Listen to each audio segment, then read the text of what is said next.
Raw, you guys need to understand that you're still getting a carryover from your belt, your knee sleeves, and we just got 2 singlets in here from competitive companies. They're not fucking singlets. So there's a carryover there. I can't tell you how much it is, but there's definitely a carryover because these are damn close to what I was wearing in '83 for a suit. So these things should be implemented. Get the fuck up. Simon says, get the fuck up. Throw your hands in the sky. The question that came in was how would you recommend gear lifters add equipment as they move into a meet? Is there a schedule you like for adding additional gear? At what point in time should they be in full gear? I like this question because I've had notes that I kind of put together, really loose notes on a blog post that I wanted to make, which is what raw lifters can learn from multiply lifters. So I'm going to kind of put this all together in this one question here. So before getting to that specific question, here's 4 things, or maybe it's 5, I can't see it really well, that I think raw lifters can learn from multiply. Take time getting set up with the weight. When you have multiply and you have a lot of gear on, you have to get extremely tight when you set up. Everything needs to be locked in, everything needs to be tight. You know, if you're a raw lifter, that's still the same. So if you're walking the weights out, you still have to be tight, you still have to be able to take minimal steps and keep everything as locked in and as tight as you possibly can. Don't loosen up. You know, if a multiply person tried to take a bench out or a squat out and they were loose in any way whatsoever, they're fucked. You know, either the weight won't come out or they're just fucked. They're not gonna make the lift. That is not exclusively a multiply thing. That's a max effort thing. Anytime you're gonna lift maximal weights, or for that matter, even sub-maximal and warm-up weights, you should train your walkout and your setup as tight as you possibly can to be able to reinforce how to do the lift and to reinforce the success of making the lift. Second, let the weight ground you. In other words, take time before you squat down and take time before you lower the bench. So if you watch a multiply lifter, they'll take the weight out and they'll let the bar settle. Basically, they're letting the weight ground through them into the floor. I call it being grounded, which helps everything settle in, helps everything become tighter and more grounded. Same thing with the bench. When they take it out, you're gonna hear people say, hold, hold, hold. That's not a multiply exclusive thing. That's a max effort lifting thing. So you need to do that even if you're raw, because it's gonna reinforce the tightness. It's gonna make sure that the bar settles, so you're not squatting down with a bar that's moving or whipping, that's all over the place. And if the platform's even a little fucked up, which happens more times than what people think, it allows you time to just settle in before you squat down. If you come out and squat and the platform's a little off or the weights are moving a little bit, you're fucked. It only takes a 1/4 inch to screw up a whole lift. So it's 1 or 2 seconds that you gotta hold a weight to let it settle. It's worth 1 or 2 seconds to make a fucking lift or to increase the probability of making the lift. Base your training on realistic percentage goals, and this is week to week. So it's, some people will use RPE, some people will use kind of how they feel, but when you're a gear lifter or a multiply lifter, your percentage changes with every piece of gear you put on.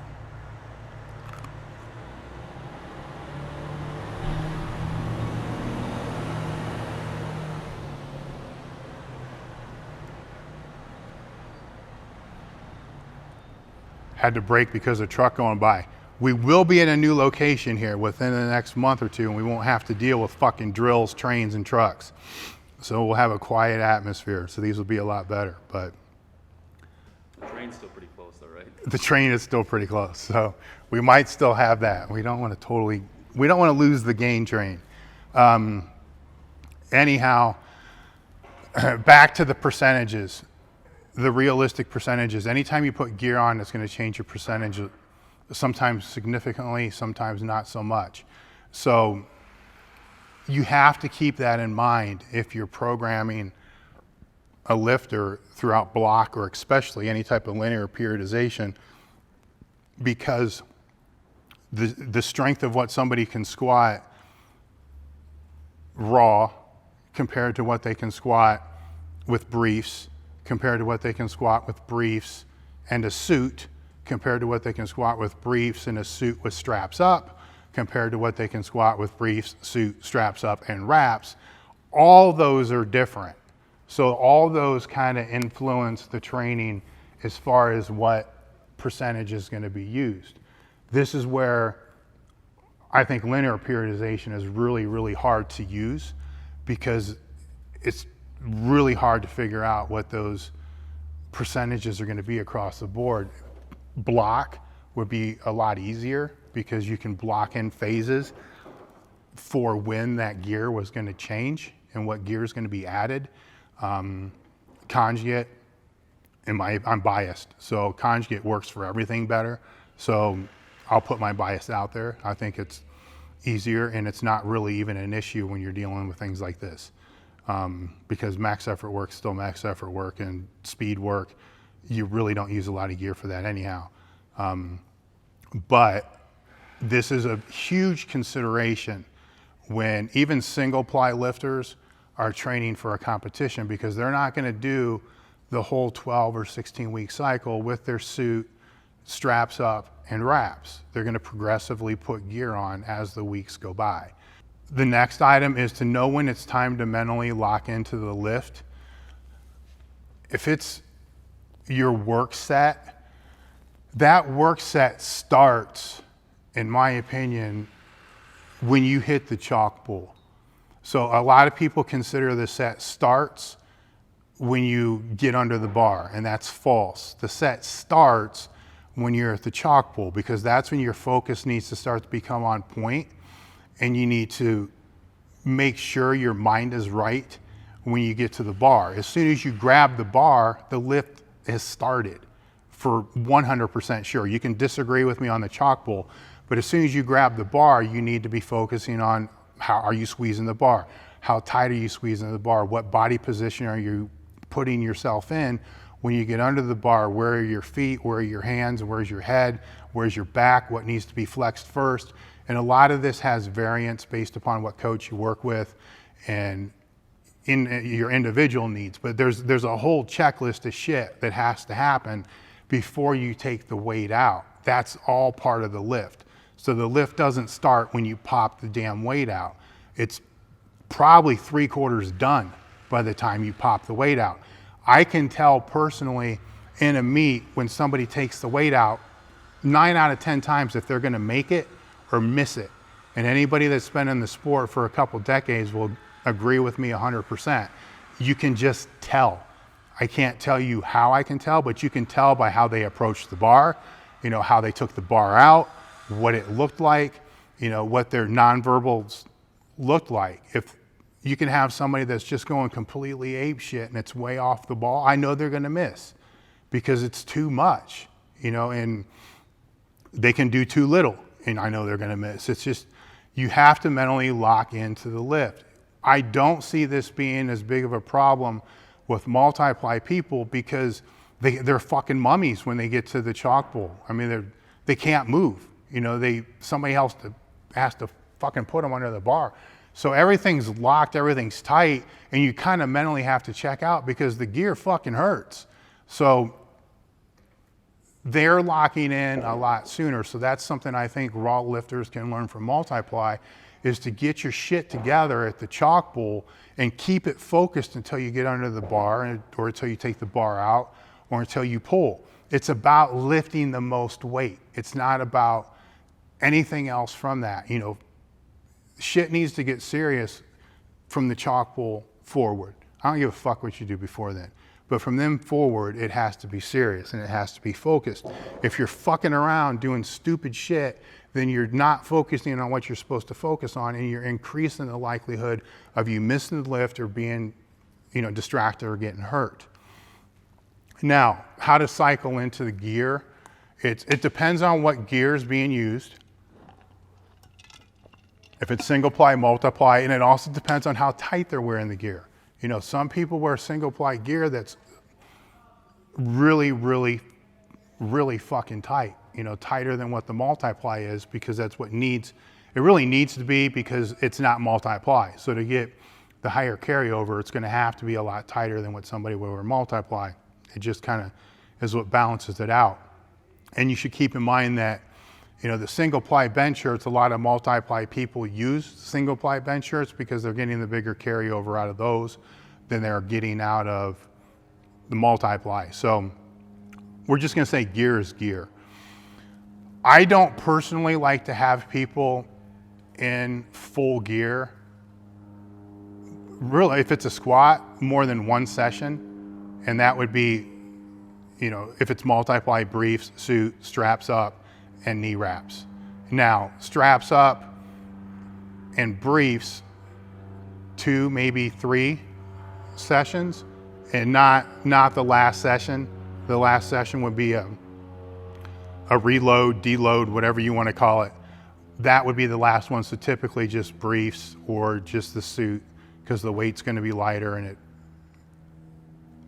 it really doesn't matter if it's the last week. But the last 3 training weeks, typically I like to go full gear, straps up for the first 2, and then throw the wraps on, maybe the last one. If it's a newer lifter, then the wraps on maybe the last 2 or 3, because wraps are a tricky thing, and multiply, I'm not even sure they really help, because you're sitting back much more than you would if it was single ply or if it was raw. A lot of lifters like Matt Kroc and Jeremy Frey and a number of others didn't even use wraps. So they fucking hurt. So you got to get used to how they feel. But if you're, in my opinion, if you're using the squat suits and the briefs optimally, then the wraps really aren't going to make that much of a difference. So that's why I don't put a lot of focus on those. If it's single ply, then I would probably put the wraps 6 weeks out with the suit. Now it straps up, straps down. It once again is very individual. It depends on the lifter. If the lifter knows how to use their gear, then 3 to 4 weeks, maybe 5 at most, is really all they need. And that single ply can be done consecutively, because the single ply is easier to recover from the use for most, not everybody, but it's really, like I said, it's very individual, but for most, it's easier to recover. Multiply beats the fucking shit out of you. So it's really hard to go back to back bench shirt training sessions week to week. And it becomes risky to do that. So separating it by a week, starting a little bit further out. Now, if it's a beginner, they have to learn how to use the gear. So typically what I'll do there, either single ply or multiply, is make sure that the gear is their size, but do no customizations on it whatsoever. So nothing gets taken in. So the gear is going to be a little bit looser than what it would be once it gets taken in, and stay with that until they're learning the groove of the gear. And then once they learn that, then start taking it in. If they don't learn it in the first training cycle before the meet, don't take it in. You know, take it in the next meet. But for the majority of the training, if they're single ply or multiply, up into the last 6 to 7 weeks, it's pretty much just briefs or a suit with straps down, and that's it. Some people, if they feel they need the knee wraps, then they'll put the knee wraps on. I've never really advocated that or seen a need for that. But briefs are the majority of the training sessions, and then going into it, unless they have to learn the gear, then it's another. They have to get into it earlier, but still make sure that they're getting the training work done. So if I'm programming gear into somebody's training, you have to account that multiply is going to be circa max type of weight, or it's going to be, you know, super maximal type. It's going to be very heavy type of weight that's going to beat them down. It can be combined with max effort work. So you can do it as long as you're going to be taking as long as you're going to float the week. So you're going to put a week in between to be able to let the joints recover from that. Another trick that you can do if it's single ply or even multiply, if you want to put the gear in there, is do the raw work first, and be in a fatigue state before you put the gear on, assuming that the gear is going to go on in a reasonable amount of time. If it's going to take somebody 30 minutes to put it on, this may not be the best idea. But a bench shirt's a good example. If you're doing, your triples on the boards, or you're doing max effort work on boards, and then once you're done with the board press, if you work back down and start working up again, slow, and then put the shirt on with either a board or to your chest, you're fatigued, which is going to make it easier to touch. It's also going to make it easier to squat in the gear because you're fatigued. So you're going to be able to learn the groove of the gear with a lighter weight because you're in a fatigue state. Where the gear becomes a problem is a lot of people can't touch or can't get even close to depth or can't really develop the neuromuscular signals that they need with the gear unless they're using over 90%, hence the problem. If you got to be strong enough to handle your 90%, which that's training as a process. So you're not going to start your training cycle 16 weeks out being able to handle 90% weights. That's not the case. So you have to be able to train before you can even get in the gear. So that's the art of multiply that makes it such a pain in the ass to figure out. Is you have to be strong enough to even use it, which is going to be on the back end of a training cycle, and then you have to do so in such a way that it doesn't beat the shit out of you, which is really hard to do as well. So, and it really becomes an individual thing. So for me, it's putting the focus on it the last 5 weeks out.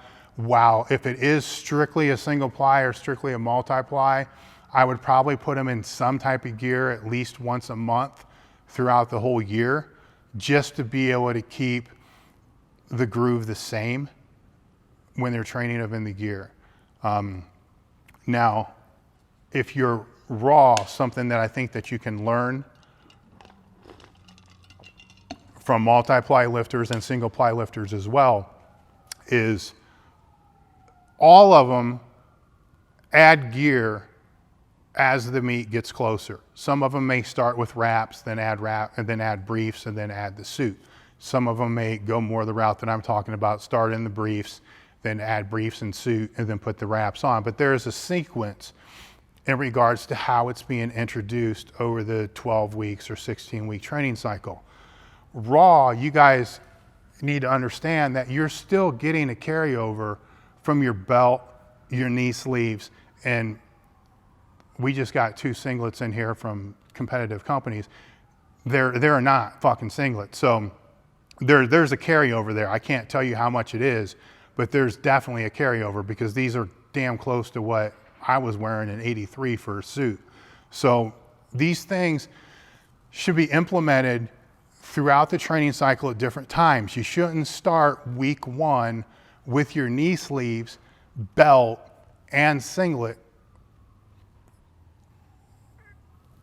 the way that a lot of people are doing, because you need to be able to develop the strength outside of that gear. Now, if it's big knee sleeves, that's a different story. So I'm talking tight knee sleeves or knee wraps, the other thing. Don't start 16 weeks out. You want to be able to introduce that as you come in there. You also want to introduce it throughout your fucking warm-ups. So if you're starting your warm-up sets with your belt and knee sleeves, you're fucking up. You're doing too many repetitions with the knee sleeves on, and I understand that they're supposed to help your knees get warm, but what the fuck happened over the past 10 years that everybody's got bad knees now? Because this wasn't the case before. So keep the knee sleeves pulled the fuck down until you start to get to heavier weights that are going to be your training weights or your work sets. Then pull them up the same way that somebody would do if they were to put wraps on. You want to be able to develop the tendon strength in the knee, and that's going to be done, on those warm-up sets as well. And you don't want to become dependent on anything because, That's never a good thing when you're trying to develop maximal strength.